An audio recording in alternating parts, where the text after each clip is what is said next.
TDV ini bukan hanya penyedia beasiswa semata-mata, tetapi beasiswa TDV itu adalah salah satu cabang atau salah satu subbagian dari apa yang dilakukan oleh Badan Wakaf Keagamaan Turki ini secara umum, teman-teman. Jadi kalau dari kita lihat tadi ya, sungguh mengharuskan negara dan benua badan atau yayasan TDV ini berusaha untuk membantu. Nah, salah satu cabangnya atau salah satu unit dari TDV itu adalah unit pendidikan, yang mana TDV ini memberikan banyak beasiswa secara penuh, secara gratis tentunya, untuk teman-teman dari seluruh negara yang ada di dunia ini, dari berbagai macam negara kalau bisa kita bilang. Jadi yang menjadi award di TDV ini nggak hanya negara-negara Islam, tapi dari negara-negara lain, bahkan lebih diutamakan negara-negara yang masih minim populasi muslimnya atau masih minoritas. Contohnya saya punya teman seangkatan dari Kolombia, kemudian dari Argentina, dari Prancis, dan dari beberapa negara lain yang muslimnya masih sangat kurang, kemudian pendidikan agama juga masih belum tersebar dengan luas. Nah, makanya mereka punya misi untuk memberikan beasiswa dan juga pendidikan secara cuma-cuma untuk para awardee ini yang nantinya bisa kembali ke negaranya untuk menyebarkan Islam atau memberikan pemahaman tentang agama Islam atau studi Islam itu sendiri. Begitu ya teman-teman. Oke, kita lanjut. Nah, untuk program yang tersedia apa aja nih Kak? Di program TDV atau Turkiye Diyanet Vakfı itu ada 3 jenjang program yang disediakan oleh mereka. Yang pertama teman-teman adalah SMA Internasional Imam Hatip. Yang kedua adalah jenjang sarjana S1. Dan yang terakhir adalah jenjang untuk pasca sarjana, program magister, dan juga doktor. Nah, karena kebetulan saya lolos di program untuk jenjang sarjana, maka pada malam hari ini teman-teman kita hanya fokus untuk membahas tentang program sarjana saja. Karena saya pun juga tidak mengerti terlalu dalam atau terlalu spesifik tentang program lain seperti SMA Internasional Imam Hatip ataupun untuk program pasca sarjana itu sendiri. Dan untuk SMA Internasional Imam Hatip ini dia modelnya, sekilas info aja ya teman-teman, dia modelnya itu seperti pesantren modern seperti itu. Kalau di Indonesia mungkin kita banyak temui ya model-model pesantren modern. Nah, SMA Internasional Imam Hatip ini adalah beasiswa yang merupakan program bagian dari Diyanet yang disediakan untuk lulusan SMP yang akan lanjut SMA di Turki. Wah, itu luar biasa sekali ya teman-teman. Jadi kita punya adik-adik yang baru lulus SMP tapi mereka sudah merantau gitu ya, udah dalam usia masih belasan tahun, masih sangat muda, tapi mereka udah jauh dari orang tua ribuan kilometer untuk lanjut SMA di Turki. Nah, kemudian untuk program sarjana itu untuk S1 Ilahiyat, dan yang terakhir untuk program pasca sarjana itu untuk magister atau doktor, jadi S2 dan S3. Dan untuk program pasca sarjana, untuk magister dan doktor ini, baru dibuka tahun kemarin, teman-teman. Jadi, beasiswa TDV ini sudah cukup lama, mulai booming atau mulai banyak menerima awardee itu sekitar tahun 2016. Itu mereka belum menyediakan program pasca sarjana. Dan baru tahun 2021 kemarin, itu baru mereka membuka program baru untuk program magister dan juga doktor, teman-teman. Nah, kemudian fasilitas apa saja sih yang bisa kita dapatkan dari beasiswa TDV ini? Ada banyak. Secara garis besar saya sampaikan yang inti-inti aja atau yang bisa dibilang paling kita butuhkan. Yang pertama itu adalah gratis biaya kursus dan kuliah, teman-teman. Beasiswa TDV ini itu mereka menyediakan, mohon maaf, saya kembalikan dulu untuk share screen-nya, ada sedikit kendala.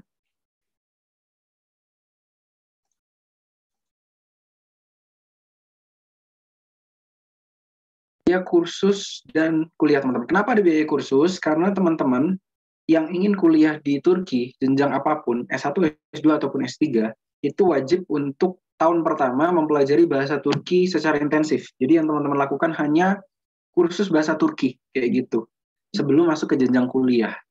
Nah, bagi teman-teman yang masuk ke jurusan ilahiyat atau studi Islam tadi, teman-teman harus bisa membuktikan bahwa teman-teman bisa berbahasa Arab juga.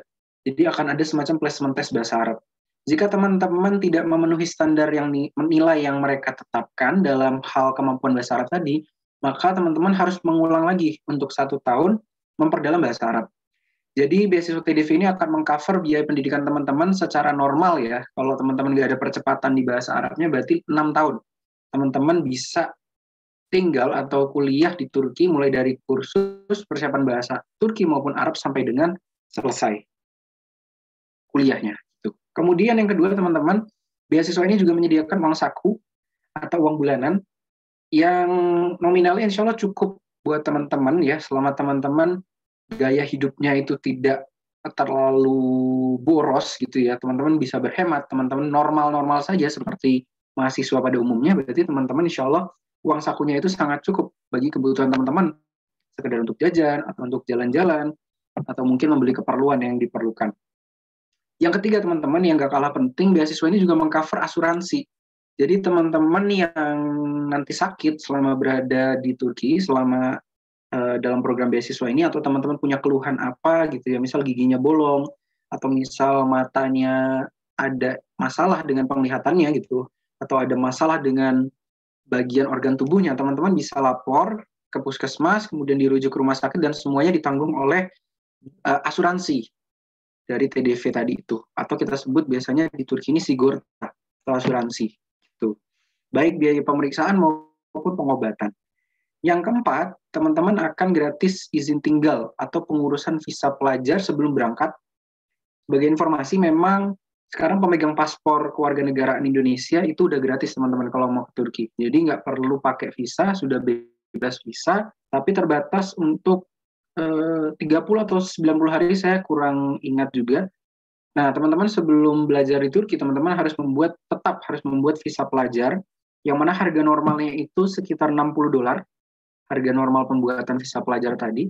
Nah, untuk penerima beasiswa TDV itu akan di-cut atau gratis. Dan izin tinggal atau ikamet itu juga gratis, teman-teman. Jadi nanti mereka yang akan mengurus atau nanti memberikan bantuan dalam pengurusan izin tinggal selama teman-teman menempuh studi di Turki atau bersama dengan beasiswa TDV. Yang kelima, teman-teman, penerima beasiswa TDV itu akan ditempatkan di asrama, dan memang untuk award di TDV itu tinggal di asrama adalah suatu kewajiban. Jadi teman-teman nggak bisa keluar dari asrama, dalam artian teman-teman nggak bisa pindah tinggal selain di asrama yang sudah mereka tentukan, kecuali teman-teman sudah menikah dan teman-teman membawa pasangan teman-teman untuk tinggal bersama, baru mereka akan mengizinkan, dan bahkan mereka akan memberikan tunjangan untuk keluarga yang memang di bawah fasilitas beasiswa mereka, penerima manfaat beasiswa mereka. Tapi teman-teman selama masih jomblo, tenang aja teman-teman, berarti harus wajib tinggal di asrama, karena pembinaannya juga ada di asrama, dan mereka pun juga perlu memberikan pembelajaran di asrama gitu. Untuk makan, itu disediakan oleh pihak asrama sebanyak 2 kali sehari, makan pagi dan makan malam.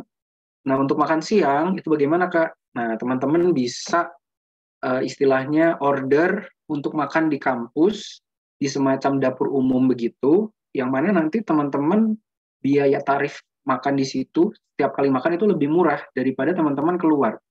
Contoh teman-teman misal beli doner tuh apa, kayak kebab gitu ya, kalau di Indo kita sebut kebab, itu di luar itu sekitar, kalau di Konya itu sekitar 9 sampai 10 lira, yang mana itu kalau dikonversi berarti sekitar 12.000.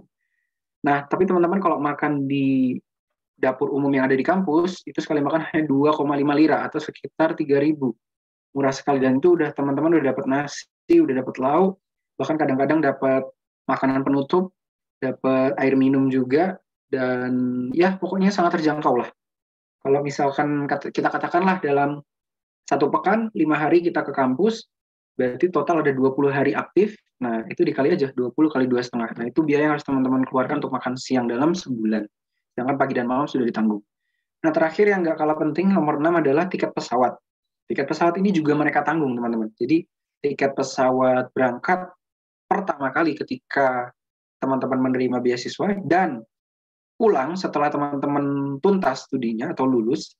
Sekaligus juga kelebihan beasiswa TDV dibanding YTB, itu adalah beasiswa TDV menyediakan tiket pulang pergi setiap tahun atau setiap libur musim panas, di mana penerima beasiswa YTB tidak mendapatkan tiket pulang tiap tahun atau pas libur musim panas. Ya tentu ada kekurangan kelebihan ya. Salah satunya adalah nominal uang sakunya YTB itu memang lebih besar gitu, lebih besar dibanding TDV. Dan itu cukup kalau misalkan ditabung tiap bulan, ya sama aja sih, mirip sih sebetulnya. Nanti teman-teman bisa juga kalau berkeinginan pulang ke tanah air bisa setiap libur musim panas begitu. Kita lanjutkan, apa aja sih Kak persyaratan pendaftarannya untuk sarjana ya. Yang pertama teman-teman bukan WN Turki atau kehilangan kewarganegaraan. Insya Allah semua teman-teman di sini bukan WN Turki ya atau kehilangan kewarganegaraan. Yang kedua teman-teman nggak lahir sebelum 1 Januari 2000. Artinya ya, mungkin teman-teman tidak lebih usianya dari 21 tahun pada saat meng-apply. Seperti itu. Yang ketiga teman-teman tidak punya sakit mental dan fisik yang dapat menghalangi proses studi teman-teman semua selama di Turki. Yang keempat, teman-teman adalah lulusan SMA atau sederajat dengan nilai setidak-tidaknya 70% dari nilai maksimal. Contoh misal teman-teman nilai maksimal di sekolahnya dulu 100, berarti minimal di tiap mata pelajaran itu atau nilai rapor teman-teman itu rata-rata maupun totalnya itu nggak kurang dari 70. Dan yang terakhir, tidak pernah mengulang kelas, artinya nggak pernah ketinggalan kelas gitu ya. Nggak pernah kena SP atau surat peringatan atau ditegur atau disanksi oleh sekolah secara serius, dan dikeluarkan dari sekolah tanpa alasan yang dibenarkan. Kalau misalkan teman-teman harus ngulang kelas nih karena sakit, misalnya qadarullah pernah sakit yang menyebabkan teman-teman tertunda kenaikannya, itu tidak termasuk ya teman-teman. Jadi ini hanya karena dikeluarkan atau tidak naik kelas tanpa alasan yang dibenarkan. Misal teman-teman karena teman-teman saking mungkin melanggarnya itu terlalu berlebihan, jadi pihak sekolah mengeluarkan teman-teman, nah itu tidak bisa mendaftar beasiswanya. Nah sekarang kita next ke bagian timeline atau waktu pendaftarannya kapan Kak? Nah di sini dari webnya langsung saya ambil untuk aplikasi pendaftaran atau kita sebut dengan pemberkasan, ada Öğrenci Başvuru Süreci itu dari tanggal 1 Februari besok sampai dengan 15 Maret. Nah ini teman-teman bisa catat. Jadi dari tanggal 1 Februari besok dan 15 Maret tahun ini, itu adalah masa pemberkasan. Nah teman-teman, saya memberikan saran ketika apply untuk pemberkasan, jangan mepet-mepet gitu.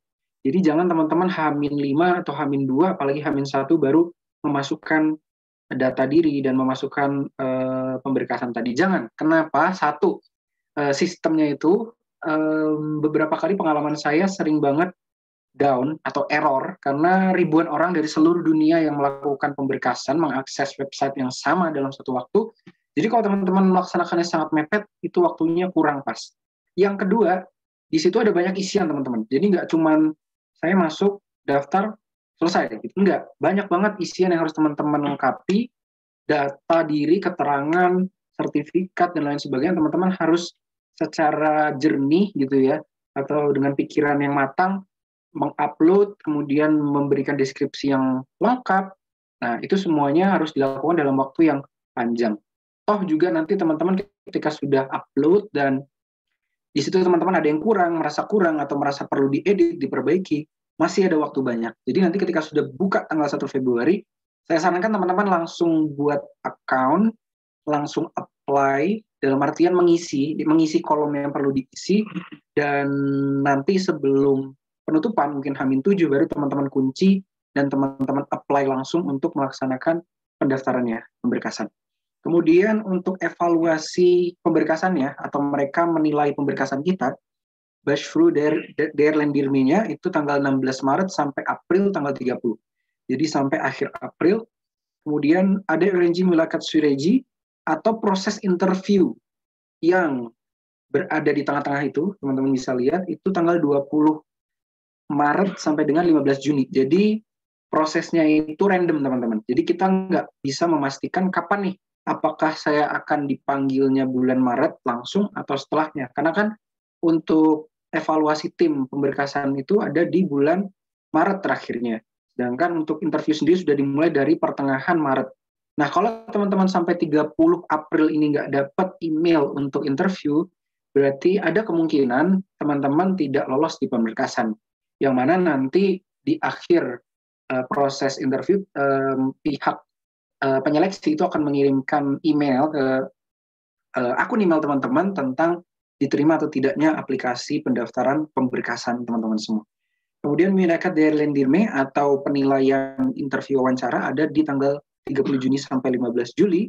Terakhir Sonutslaren Ilan Ibil Messi atau pengumuman kelulusan itu ada di tanggal 1 Juli sampai dengan setelahnya. Gitu. Jadi antara Juli, Agustus, bahkan September awal. Kapan keberangkatan, Kak? Biasanya keberangkatan ada di September pertengahan atau di September awal, dan di September akhir itu biasanya sudah pembukaan kalender akademik kampus di Turki. Ya, teman-teman sudah mulai pembelajaran di Turki mulai September atau Oktober. Begitu. Nah, kita lanjut. Apa aja sih berkas yang diperlukan?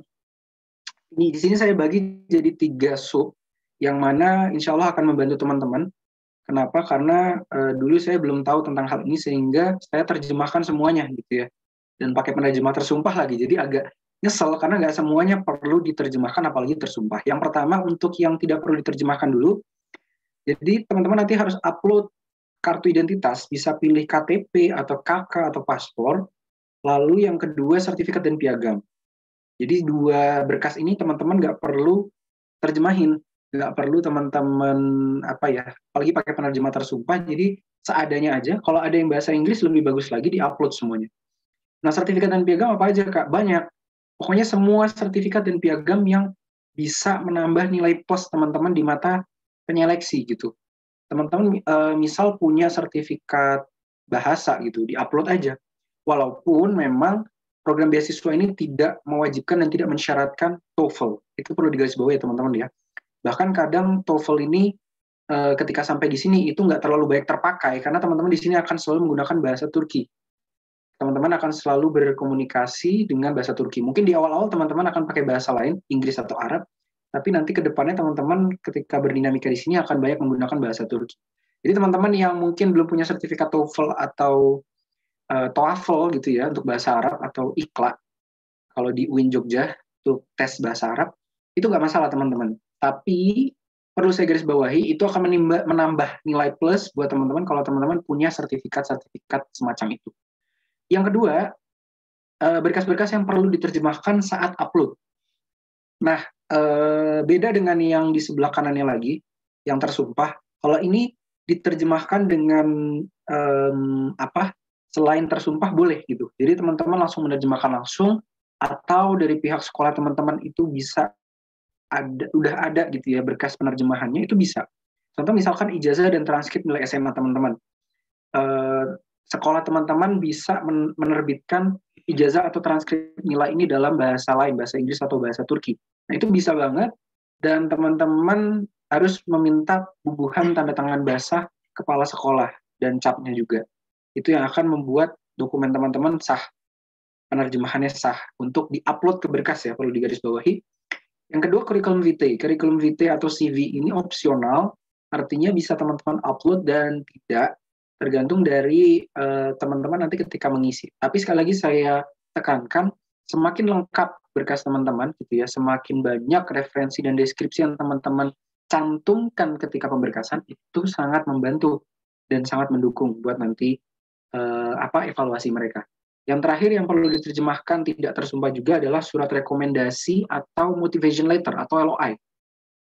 Nah, surat rekomendasi ini apa, Kak? Jadi surat rekomendasi ini adalah semacam surat dari seseorang yang merupakan tokoh, pimpinan lembaga, atau tokoh masyarakat, atau guru teman-teman, dosen, atau mungkin siapapun pihak yang punya tanggung jawab terhadap diri teman-teman gitu ya, mengenal teman-teman dan juga bisa mengeluarkan surat rekomendasi bahwa pihak tersebut bisa kepala sekolah, bahkan bisa wali kelas, bisa tokoh masyarakat gitu ya, Bapak RT, Bapak RW juga bisa gitu.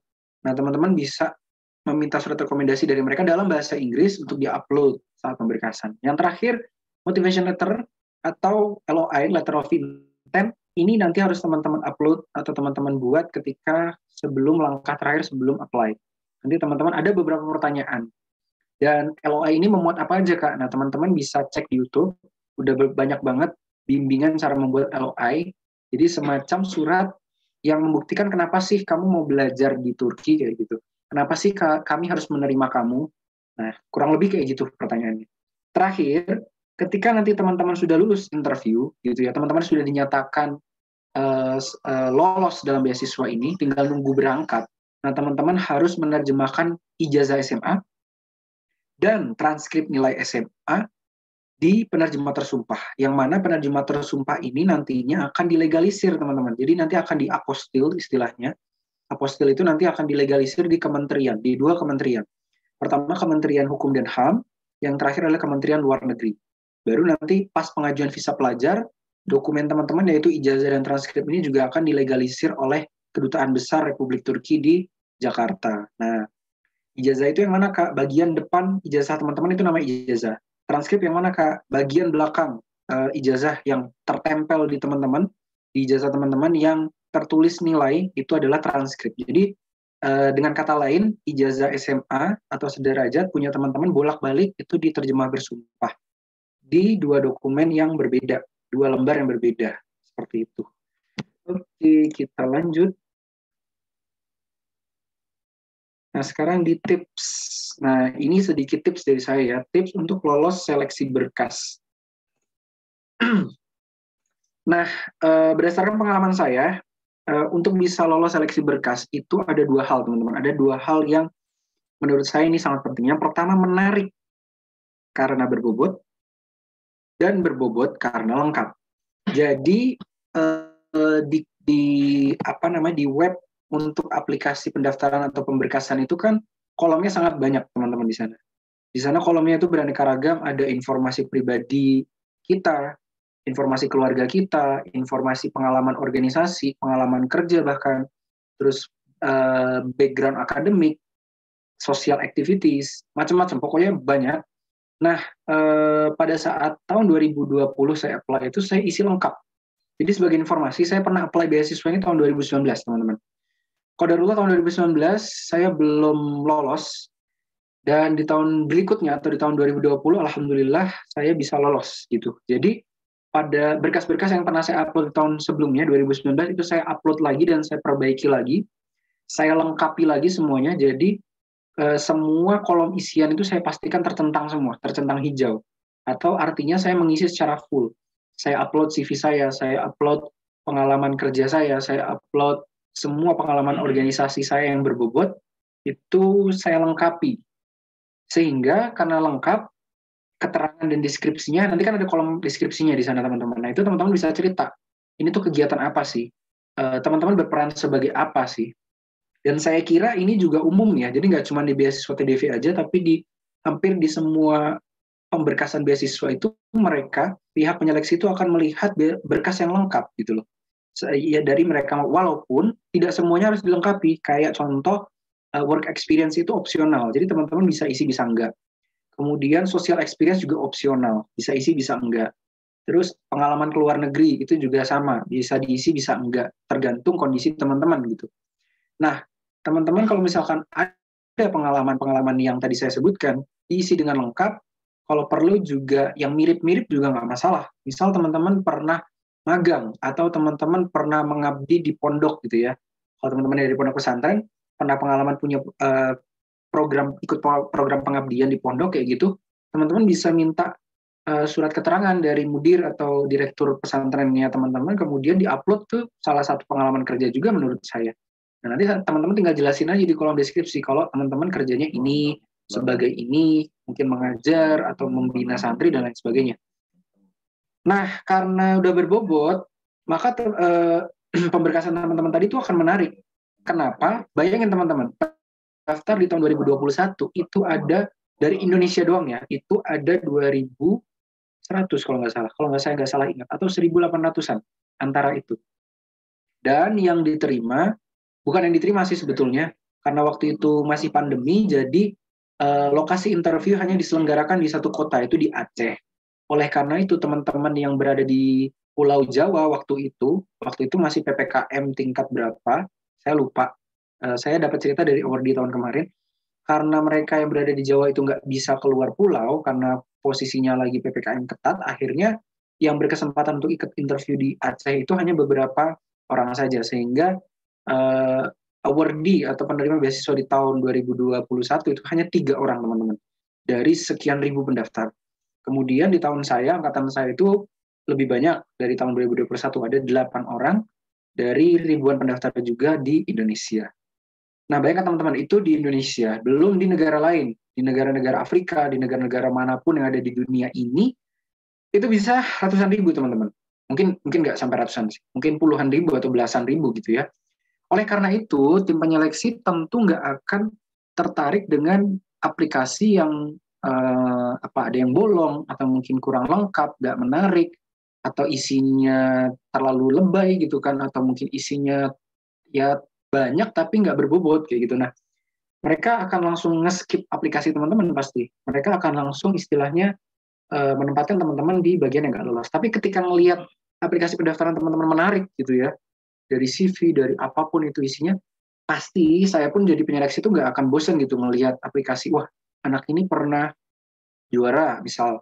Oh, anak ini pernah ikut program volunteering mengajar misalkan, atau pernah ikut bakti sosial. Wah, ini menarik. Dan penjelasan teman-teman juga harus lengkap. Yang kedua, tips dari saya untuk seleksi berkas juga adalah kerahkan semua dokumen yang dapat menambah nilai plus. Contoh misal, saya upload banyak pengalaman saya yang berkaitan dengan aktivitas sosial gitu. Saya pernah ikut program bersih-bersih masjid, itu saya upload. Saya pernah ikut program ngajar TPA, saya upload. Apalagi ya, saya pernah ikut program student exchange kayak gitu, saya upload juga. Terus apalagi ya, pokoknya saya upload beberapa program sosial yang banyak saya istilahnya dulu saya masukkan di situ, karena itu merupakan nilai plus juga buat teman-teman. Gitu, teman-teman yang punya banyak aktivitas sosial apapun bentuknya dan bisa dideskripsikan, ada buktinya juga, itu teman-teman bisa upload. Selain itu juga mungkin prestasi teman-teman, pernah juara apa gitu ya, mungkin juara menulis, juara menyanyi, atau juara apapun itu, juara tilawah misal, juara memasak, mungkin nggak masalah gitu loh. Jadi semua yang teman-teman bisa kerahkan. Termasuk tadi saya sudah singgung di awal, TOEFL itu nggak wajib, tapi teman-teman kalau punya, dan bahkan saya sarankan tes aja, tingkatin bahasa teman-teman di bahasa Inggris atau Arab, buktikan kalau teman-teman bagus secara bahasa Inggris maupun Arab, terus diupload aja gitu. Nanti mereka akan melihat itu sebagai suatu nilai plus buat teman-teman. Nah, yang kedua, jadi setelah berkas selesai, teman-teman nanti akan mendapatkan email yang isinya adalah undangan untuk interview, dan biasanya interview itu diselenggarakan di Jakarta. Dan 2 atau 3 tahun terakhir juga diselenggarakan di Aceh. Jadi 2 tempat, Aceh atau Jakarta. Teman-teman bisa milih nanti sebelum benar-benar mengunci aplikasi teman-teman. Nah, ketika teman-teman udah dapat email interview tadi, maka pastikan email yang didaftarkan atau kontak HP yang didaftar oleh teman-teman di aplikasi sebelumnya, di pemberkasan, itu aktif. Gitu. Jadi jangan email lama yang teman-teman udah lupa passwordnya, apa udah nggak pernah dipakai lagi, itu jangan sampai. Gitu. Karena nanti mereka menghubungi teman-teman lewat mana, gitu kan. Nah, setelah teman-teman diundang untuk interview, ini adalah yang paling menentukan. Jadi bobotnya kalau pemberkasan itu kira-kira 30-40%, interview ini 60 sampai lebih gitu ya. Peluang teman-teman itu semakin besar untuk bisa lolos. Apa yang diharapkan dari interview? Nah, saya kasih sedikit tips. Mereka mencari kandidat yang unik gitu ya. Selain unik, secara pengetahuan keislaman juga cukup gitu. Jadi udah mumpuni, dalam artian mereka jarang atau mereka agak berat untuk menerima awardee atau penerima manfaat beasiswa yang sama sekali belum pernah belajar tentang Islam gitu, atau misal belajar Islam dari nol banget, nggak punya pengetahuan agama sama sekali. Itu mereka agak berat untuk meloloskan, karena pasti ketika proses pembelajaran di sini juga akan berat nantinya. Beda halnya dengan teman-teman yang mungkin sudah duluan punya pengetahuan keislaman yang bagus, sehingga ketika interview meyakinkan, dan itu akan lebih besar kesempatannya. Walaupun saya perlu tekankan, yang bisa lolos beasiswa ini tidak hanya lulusan pondok atau madrasah aliyah aja, teman-teman. Ada beberapa awardee, bahkan bisa dibilang banyak, yang dia lulusan SMA negeri, atau mungkin SMA swasta Islam gitu ya, yang yang bisa dibilang ya bisa punya kesempatan yang sama dengan teman-teman lulusan pesantren kayak gitu. Jadi jangan berkecil hati dulu. Yang penting teman-teman tingkatkan diri, mumpung masih ada waktu dan masih ada kesempatan gitu ya. Nah, di seleksi interview ini, kerahkan segala ide kita untuk menarik perhatian atau mencuri hati, kalau saya bilang. Mencuri hati pewawancara gitu. Dengan apa? Macam-macam. Dulu teman saya itu ada yang berusaha menjadi unik dengan dia belajar bahasa Turki tapi sekedar buat perkenalan aja gitu. Jadi dia ngafalin kalimat-kalimat dalam bahasa Turki, dia latihan terus. Modal apa? Ya modal Google Translate sama nanya ke orang Turki gitu. Jadi dia nyari teman orang Turki gitu, terus minta dikoreksi bahasanya gitu. Nah, begitu datang kesempatan wawancara, dia pertama kali memperkenalkan diri pakai bahasa Turki, dan itu bagi interviewer luar biasa gitu ya. Kaget interviewernya, kok kamu bisa bahasa Turki gitu kan. Terus ya, kemudian dia cerita dalam bahasa Indonesia bahwa saya berusaha untuk menghafalkan kalimat ini karena saya ingin belajar bahasa Turki gitu. Nah, itu tuh sangat berkesan pastinya buat interviewer gitu. Wah, ini anak emang kelihatan niat banget gitu ya. Ini anak emang luar biasa gitu, udah berusaha untuk belajar bahasa Turki sampai sebegitunya. Nah, kedua, teman saya ada yang sampai bikin semacam apa sih ya, kayak maket, tapi bukan maket. Jadi alat peraga gitu ya. Alat peraga yang itu menceritakan motivasi dia untuk mendapatkan beasiswa ini. Jadi dia kayak buat semacam wayang gitu atau boneka-bonekaan gitu, terus ada kayak tempatnya gitu, kayak panggung kecilnya gitu. Terus ketika interview dia bawa, dia tunjukkan, dan itu benar-benar menarik perhatian interviewer gitu loh. Jadi tips dari saya yang kedua adalah ketika interview ini adalah teman-teman bawa keunikan gitu yang membuat dari puluhan kandidat yang diwawancara, kenapa dia harus nginget kamu gitu loh. Ada kekhususan atau kekhasan gitu ya. Selain itu juga yang udah saya singgung di awal adalah dasar-dasar agama Islam itu juga mutlak, dalam artian teman-teman setidaknya punya kemampuan dasar ngaji, hafalan, kemudian juga pengetahuan kontemporer Islam gitu ya. Nah, pertanyaan lain adalah, Kak, saya punya bekal hafalan Quran nih. Bahkan saya sudah selesai 30 juz, saya seorang hafiz. Apakah saya punya kesempatan lebih? Tentu, jelas. Tapi pengalaman juga dari teman saya dulu yang ikut interview, dia seorang hafiz, alhamdulillah sudah selesai 30 juz, tapi qadarullah dia belum lolos di beasiswa ini gitu loh. Dan ada juga teman saya yang memang punya hafalan banyak begitu, dan dia juga lulus gitu. Jadi semua kembali lagi ke pertama usaha kita tentunya ikhtiar, yang kedua tawakal kita kepada Allah. Nah, yang terakhir adalah memang takdir atau garis kehidupan yang memang sudah Allah takdirkan gitu. Jadi sebagus apapun teman-teman, ada faktor keilahian di sana gitu ya. Dan mungkin sekurang apapun teman-teman, ada faktor keilahian di sana yang menentukan kelolosan ini. Tetap semua kembali kepada Allah. Tapi secara umum saya bisa bilang tadi tips lolos itu dari saya adalah teman-teman harus memberikan keunikan dan kekhasan. Dan saya kira ini nggak cuma berlaku buat interview beasiswa TDV aja gitu. Tapi entar beasiswa mungkin interview untuk kerja, interview untuk beasiswa lain, bahkan interview untuk masuk ke suatu komunitas dan organisasi, itu pasti interviewer itu mencari yang unik gitu loh. Dan pengalaman saya pun pernah menjadi pewawancara, saya akan melihat orang-orang yang unik gitu loh. Dan biasanya itu ada di urutan belakang atau di urutan paling depan gitu. Jadi saya jarang melihat yang di urutan tengah. Kalau saya pribadi ya, pengalaman saya gitu. Jadi itu juga ada faktor keilahian di sana, di urutan mana yang mungkin teman-teman bisa lebih diingat dan kemampuan teman-teman bisa lebih menonjol di sana. Mungkin proses wawancaranya nanti bisa saya ceritakan lebih lanjut di akhir. Kalau teman-teman ada yang mau nanya nanti ya, kita langsung lanjut dulu aja ke 3 kelebihan atau 3 kekhasan. Kenapa sih kita harus belajar Islam di Turki? Atau kenapa sih saya tertarik gitu ya? Ini dari pandangan saya, perspektif saya, kenapa saya memilih Turki untuk menjadi destinasi belajar saya, studi saya. Yang pertama adalah menurut saya, sebagaimana kita tahu ya, Turki ini adalah pewaris kehilafahan Utsmaniyah, yang mana Utsmaniyah itu pada masa jaya-jayanya itu menguasai hampir seperempat bumi ini, bahkan sepertiga bumi ini, yang memberikan banyak kemajuan, banyak kemakmuran untuk berbagai macam negara dan bangsa yang ada di dunia. Dan peninggalan itu adalah Republik Turki ini, salah satu penerusnya. Di mana di sini kita bisa belajar banyak hikmah dari kejayaan Utsmani, dari sejarahnya, dari uh, personalia orang-orang yang ada di sini atau orang Turki itu sendiri, dan juga banyak hikmah yang kita bisa temukan di sini. Yang mana itu nggak kalah dari negara-negara Arab, mungkin Saudi atau Yaman atau Mesir atau Libya dan lain sebagainya gitu ya. Dan menurut saya itu yang menjadi kekhasan kita gitu, karena bangsa Turki ini mereka sangat apa istilahnya, sangat bangga, selain itu juga percaya diri, dan mereka merasa bahwa mereka itu adalah pemimpin negara-negara Islam. Itulah mengapa kalau kita lihat tadi ya di video di awal, tayangan video di awal tentang TDV, mereka kelihatan sangat gagah gitu ya. Mereka bisa memberikan bantuan ke negara-negara yang lagi sulit pangan gitu, negara-negara konflik seperti Suriah, bahkan waktu tsunami Aceh mereka juga banyak membantu, gempa di mana mereka juga turun tangan, di Afrika ada kelaparan dan juga sulit air mereka yang turun tangan gitu ya. Jadi memang Turki ini berusaha sedang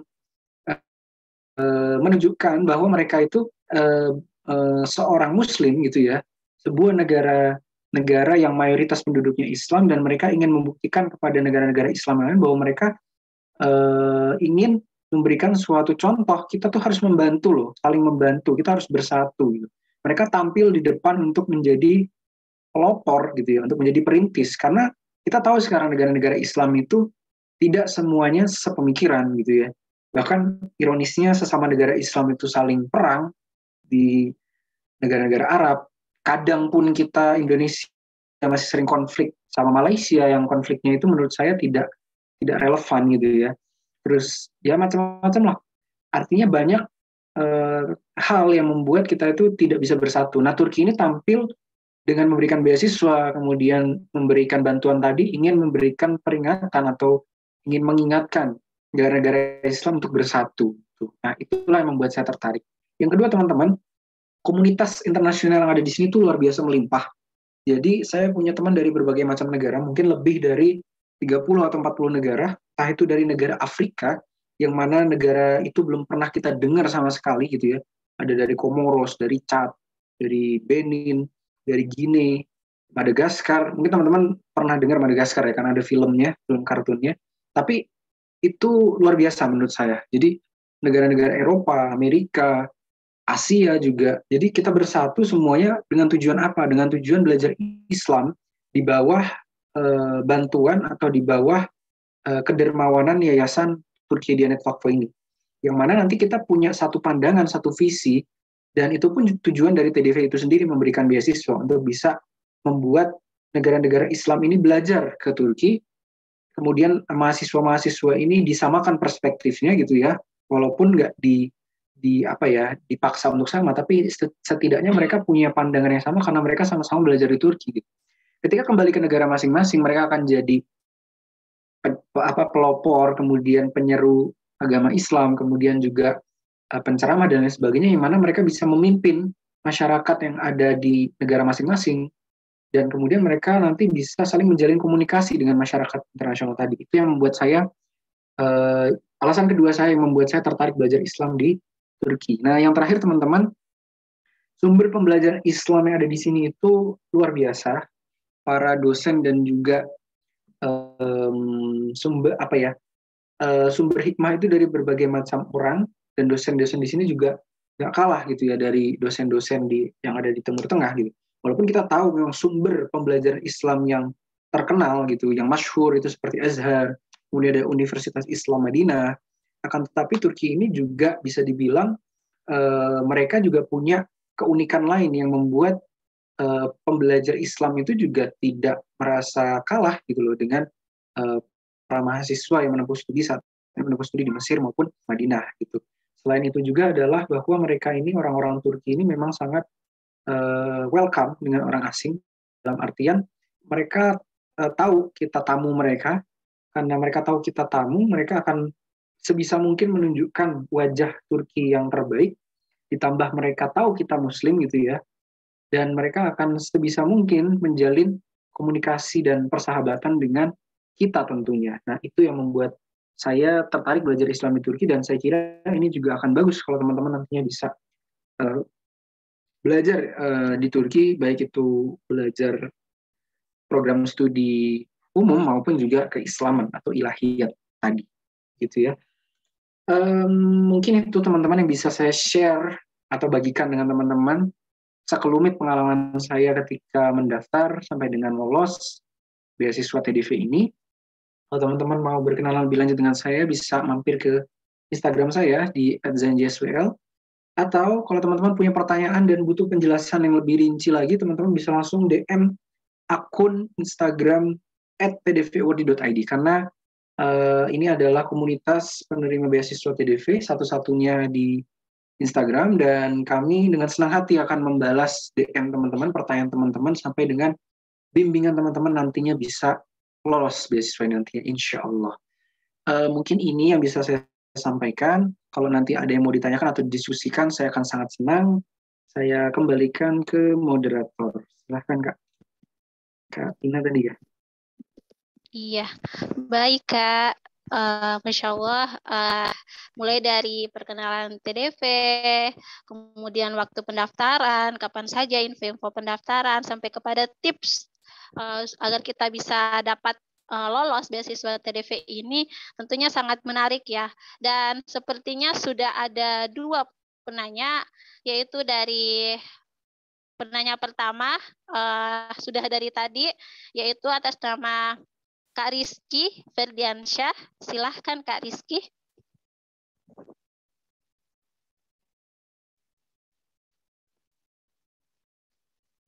Halo, Kak Rizky Ferdiansyah. Silakan open kamera dan open mic.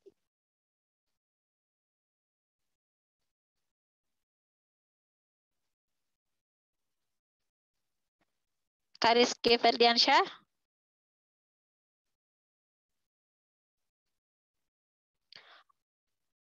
Oke, baik. Karena kita lanjut ke penanya selanjutnya, yaitu Kak Ikhwan. Halo Kak, maaf tadi nggak bisa di unmute sama nggak bisa. Iya. Tadi nggak bisa ngomong, soalnya di unmute. Oke, baik. Kak Rizky Ferdiansyah, silahkan pertanyaannya. Assalamualaikum warahmatullahi wabarakatuh Kak Hafizan. Merhaba. Waalaikumsalam warahmatullahi wabarakatuh. Merhaba Kak Rizky. Nasılsınız, iyi misiniz? Alhamdulillah, sen nasılsın?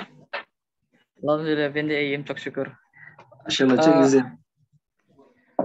Ini Kak Hafizan mau bertanya tentang S2.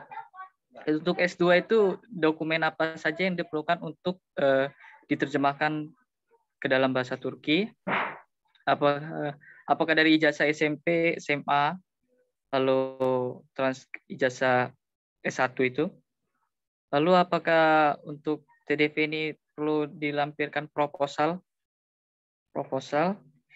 Ya. Dan ya, mungkin itu saja Kak. Teşekkür ederim. Ben de teşekkür ederim. Good akşamlar. Ya, silakan Kak Tina, mungkin bisa dipandu dulu. Ya Kak, silakan dijawab langsung. Pertanyaan jawab. Silakan Kak. Langsung ya, oke. Terima kasih sebelumnya Kak Rizky, pertanyaannya asalnya dari mana Kak Rizky kalau boleh tahu? Mamuju. Lampung. Mohon maaf, Lampung atau mana? Evet, Lampung. Lampung ya, salah dengar saya tadi. Oke Kak Rizky dari Lampung, makasih Kak Rizky pertanyaannya tentang S2 ya Kak Rizky ya. Yang pertama, ini saya jawab sepengetahuan saya dulu ya Kak. Yang pertama, dokumen apa saja yang diperlukan? Hampir bisa dibilang sama seperti S1, ditambah dengan ijazah sarjana Kak Rizky sebelumnya, gitu ya. SMA, kemudian ijazah S1, lalu ijazah SMP SMA saya kira nggak perlu, karena di S1 aja, pendaftaran S1 aja itu hanya perlu ijazah SMA, gitu ya. Jadi waktu itu saya hanya apply SMA, saya nggak memasukkan SMP, dan mungkin kalau naik 1 tingkat lagi, alias Kak Rizky mau daftar untuk S2, berarti hanya perlu S1 dan SMA gitu, 2 tahun ke belakang, atau mungkin bahkan hanya perlu S1. Dan yang kedua, apakah perlu proposal penelitian tesis gitu ya. Nah, seingat saya kalau buat TDV ini dia perlu juga seperti YTB.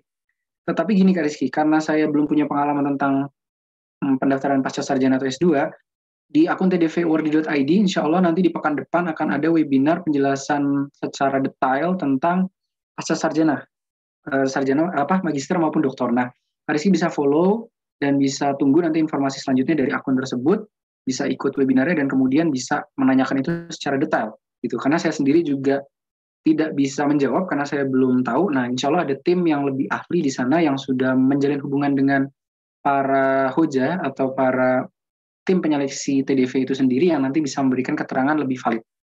Itu Kak Rizky ya, semoga menjawab. Syukur. Silakan Kak Tina, lanjut. Syukur Dirim. Iya, baik. Semoga bisa menjawab pertanyaan dari Kak Rizky. Selanjutnya, kita beralih ke penanya kedua, yaitu dari Kak Hafiza. Silahkan Kak Hafiza. Ya Kak. Terdengar ya Kak?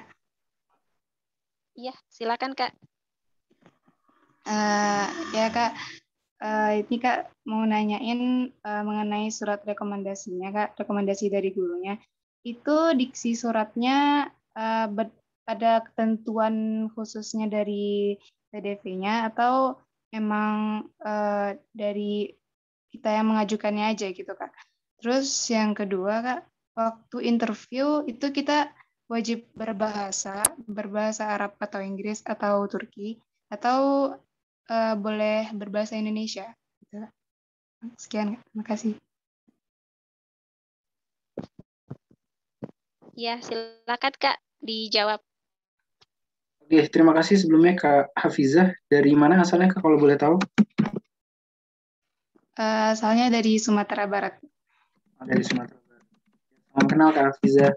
Untuk pertanyaan pertama tentang surat rekomendasi itu tidak ada ketentuan khusus Kak. Jadi bebas terserah pemberi rekomendasi kalimatnya seperti apa.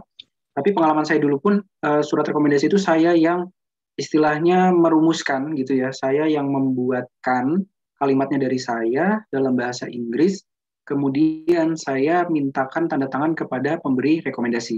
Dan tentunya pemberi rekomendasi itu nanti akan melihat, mengecek, membaca benarkah yang saya tuliskan itu, nanti dia yang sedikit koreksi dan lain sebagainya. Jadi nggak ada ketentuan khusus gitu ya Kak. Yang kedua untuk interview wajib berbahasa Inggris atau Arab? Tidak, karena nanti ada penerjemah gitu. Jadi nanti wawancara itu ada 2 orang biasanya, bahkan 3. Ini orang Turki semua dan mereka bahkan juga minim kemampuan bahasa asingnya gitu, bahasa Inggris maupun Arabnya. Jadi ada penerjemah yang mana orang Indonesia, dia akan menerjemahkan dari Indonesia ke Turki maupun Turki ke Indonesia. Tapi pengalaman saya ketika interview, semua pertanyaan yang disampaikan dan dilemparkan kepada saya dalam bahasa Turki yang diterjemahkan oleh penerjemah ini ke dalam bahasa Indonesia, saya tetap jawab pakai bahasa Inggris dan bahasa Arab gitu.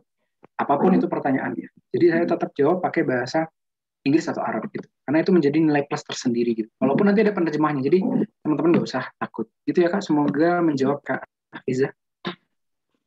Ya. Terima kasih Kak. Sama-sama. Oke, baik. Sepertinya sudah menjawab pertanyaan dari Kak Hafiza. Selanjutnya, karena waktu semakin sempit, satu penanya lagi ya, Kak. Dari Kak Bey, silahkan. Mohon maaf Kak Tina, mungkin supaya terakomodir semuanya, mungkin selain Kak Heni, bisa menyampaikan pertanyaan di room chat, kayak Kak Ikhwan B, Kak Pionta, Kak Saisinta, nanti saya jawab langsung cepat di rangkum gitu. Itu ya teman-teman, silahkan Kak Heni. Oke, bismillahirrahmanirrahim. Assalamualaikum warahmatullahi wabarakatuh. Syukran kasih alal ilm. Jadi di sini saya mau, karena sekarang saya itu dalam masa pengabdian. Terus saya ini alumni dari Gor, tapi belum ada ijazah sekarang. Jadi bagaimana tentang ijazah, surat keterangan lulus atau transkrip nilainya? Karena saya sekarang belum mendapat itu. Sekarang kan saya masih mengajar untuk pengabdian. Terima kasih Kak. Ya, terima kasih Kak Heni. Mohon maaf, asalnya dari mana Kak? Asalnya dari Jawa Timur. Dari Jawa Timur ya Kak. Oke Kak, sekarang lagi masa pengabdian, belum punya ijazah dan juga transkrip. Lalu bagaimana? Saran saya adalah jika memungkinkan dan jika bisa, Kak Heni bisa minta surat keterangan lulus. Gitu. Jadi hanya surat keterangan lulus dari pondok, kemudian itu yang diupload sebagai ijazah, dan Kak Heni minta semacam transkrip nilai dari misal kalau pondok Kak ini misal ada kelas 1 sampai 6 gitu ya. Kak ini minta transkrip nilai aja dari kelas 4, 5 dan 6 kayak gitu. Jadi nanti yang diupload adalah transkrip nilai itu.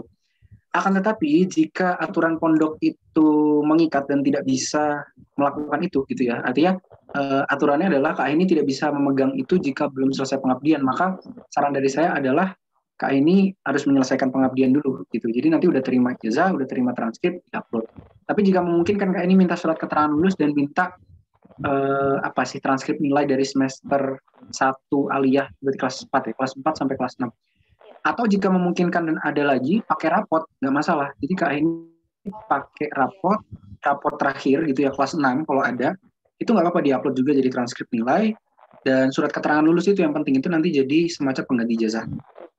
Terus udah ya terjawab ya Kak ya? Atau ada yang belum terjawab tadi? Alhamdulillah semua. Terima kasih banyak Kak atas jawabannya dan bimbingannya. Ya sama-sama Kak ini, semoga lancar untuk pengabdiannya ya. Oke, Amin. untuk ya insyaallah untuk Kak Ikhwan, Kak Pionta dan Kak Saisinta ini karena waktu terbatas mungkin kalau perlu ada pertanyaan bisa disampaikan di room chat, nanti saya jawab cepat. Boleh gitu ya Kak Tina ya, saya minta karena kasihan kalau teman-teman ini belum terakomodir. Iya Kak. Sepertinya ada pertanyaan di room chat, bisa nanti langsung digabungkan semua pertanyaan. Oke, terima kasih Kak Tina atas kesempatan. Oke, saya langsung bacakan ini satu-satu ya. Izin bertanya Kak, nama saya Muhammad asal Banjarmasin. Pertanyaan saya, untuk berkas yang harus diterjemahkan itu bolehkah pakai terjemah bahasa Arab? Kebetulan saya sudah punya buat daftar di Universitas Islam Madinah kemarin. Jawabannya adalah boleh. Jadi selain bahasa Indonesia tentunya, bisa bahasa Inggris maupun Arab. Lebih baik lagi bahasa Turki memang. Gitu ya Kak, jadi bisa. Terus Kak Pionta, mau tanya Kak, untuk sertifikat mulai dari SD sampai SMA itu jenis sertifikat Olimpiade, Ekskul, Pramuka, Paskibra, dan webinar, itu yang diupload di masa SMA saja atau bisa pas dari SD sampai dengan SMA? Semuanya boleh, dari TK, dari sebelum lahir juga kalau Kak Pionta punya nggak apa-apa. Yang penting itu sertifikat Kak Pionta, bukan sertifikat orang lain gitu ya. Jadi nggak terbatas hanya SMA aja. Tapi jangan sertifikat punya orang lain tuh, yang penting ya. Terakhir, masih ada 2. Masih ada 3. Kak Saisinta, bismillah, izin bertanya Kak, untuk bahasa pengantar di kelas nanti mahasiswa mau jurusan bahasa Arab, nanti tetap bahasa Arab dan bahasa hanya bahasa Turki Kak. Semua penerima beasiswa TDV otomatis kelas Turki. Jadi 100% bahasa Turki, tapi nanti ada juga pembelajaran bahasa Arabnya. Gitu. Terakhir, bentar teman-teman. Oke, terakhir Kak Siti ya, Kak Siti Rahmalita, pertanyaan terakhir. Dari Kak Indra, izin bertanya Kak, kalau CV itu wajib dalam bahasa Inggris? Ya, wajib dalam bahasa Inggris. Untuk garis besar isinya apa saja Kak? Silakan buka di YouTube Kak. Di YouTube, di TikTok, itu banyak sekali bimbingan untuk CV Kak, serius. Dan itu insya Allah sangat bermanfaat. Dari Kak Yesi, Assalamualaikum Kak, Waalaikumsalam. Saya mau bertanya, apa pada saat wawancara ada tes hafalan Quran? Ada.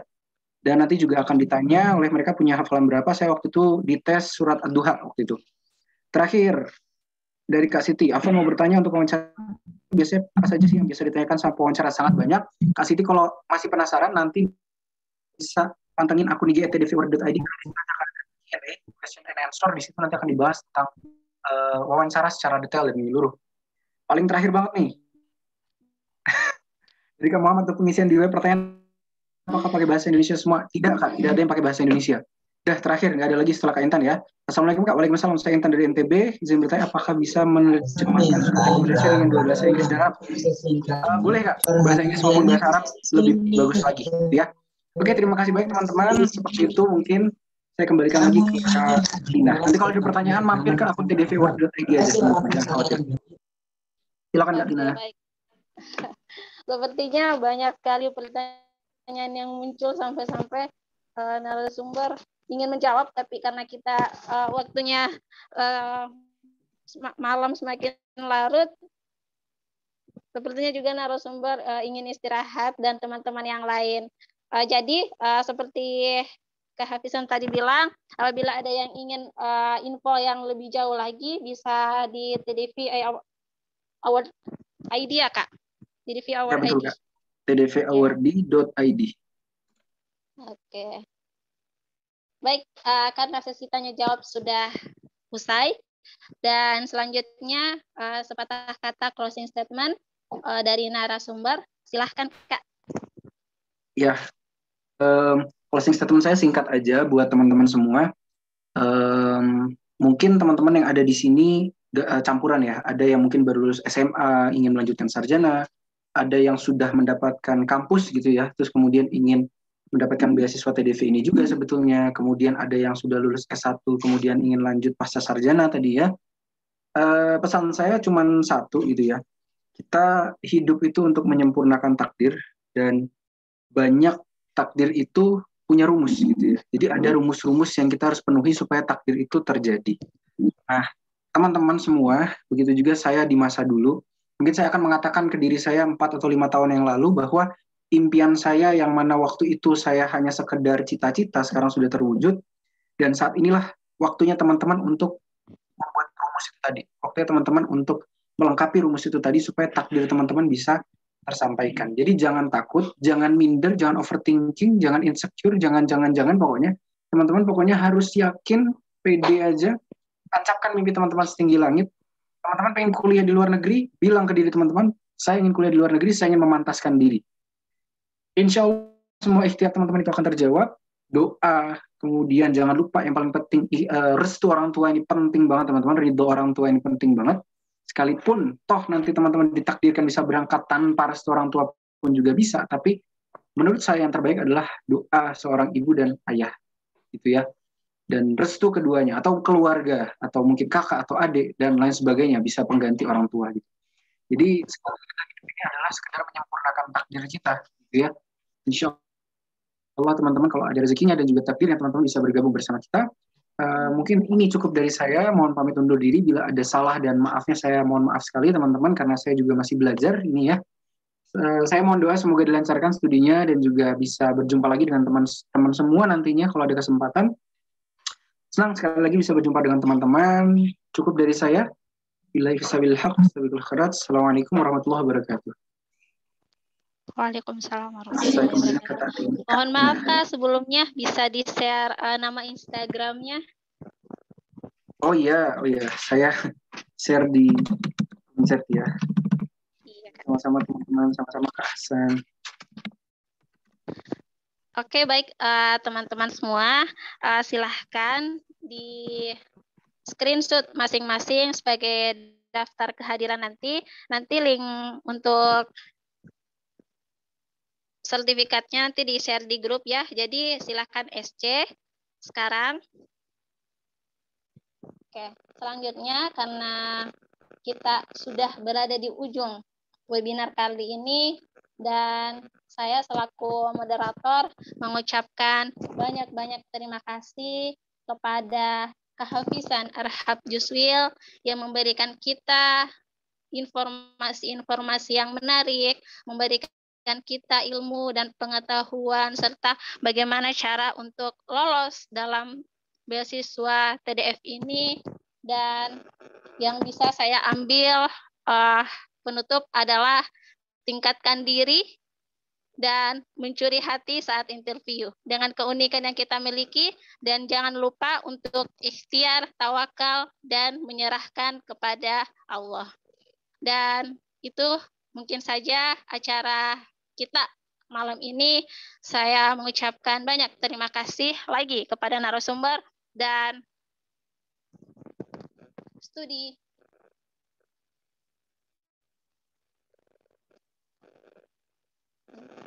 Dan studi Go yang memberikan kita akses untuk ikut webinar kali ini melalui acara dengan tema tips lolos beasiswa Turki TDF. Sekian dan terima kasih. Terima kasih banyak. Assalamualaikum warahmatullahi wabarakatuh.